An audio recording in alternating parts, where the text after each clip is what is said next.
adversários. Eu quero colocar aqui na tela a tabela da Série A, porque já mostramos aí as nossas análises no canal Nordeste em Campo, né? E eu quero falar um pouco de como ficou a tabela de classificação pós essa rodada, né? E que amanhã já inicia a próxima rodada. Então, vamos mostrar aqui como está a tabela de classificação e como foram cada um dos jogos. Primeiramente, os jogos aí desse final de semana, né? 15ª rodada. No sábado, o Flamengo tropeçou contra o Cuiabá.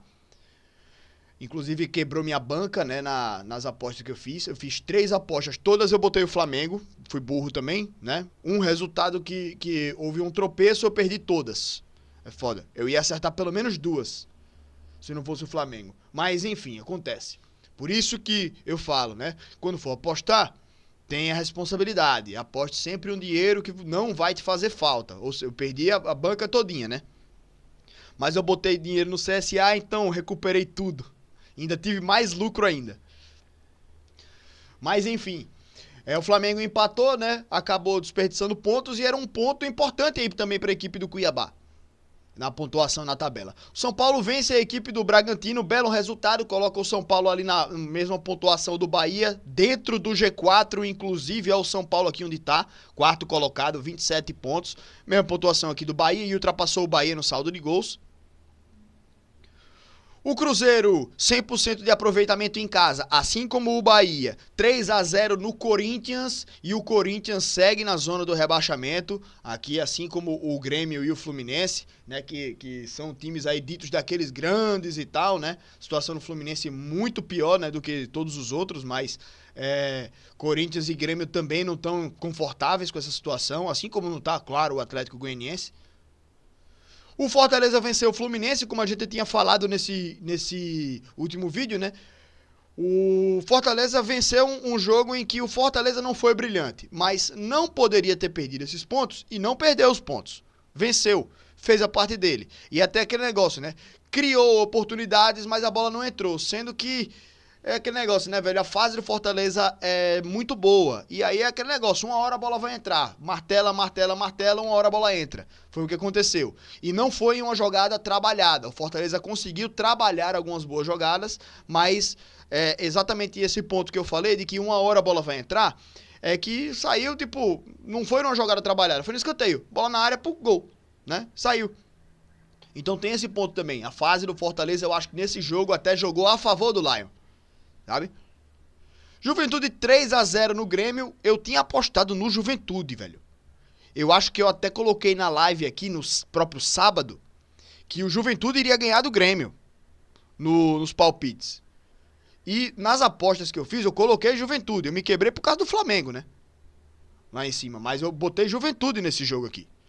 E o Juventude mete 3-0, espanca o Grêmio, né? É até entre aspas, um clássico regional, não é clássico mesmo, mas é um jogo de grandes times do mesmo estado, então acaba sendo, de certa forma, um clássico, né? Então o Juventude vence aí por 3-0, complica mais ainda a equipe do Grêmio e coloca o Juventude aqui numa posição intermediária na tabela, afasta aí o Juventude 7 pontos da zona do rebaixamento, ótimo resultado para o Juventude. Ainda tira pontos de um rival direto, né, que é o Grêmio lá embaixo, pô. Internacional 1, Vasco 2, o Casimiro deve estar maluco. Vitória 2, Criciúma 1, jogo que a gente já botou a nossa análise aqui do canal Nordeste em Campo, mais um bom jogo aí do Vitória, vencendo mais uma partida dentro de casa.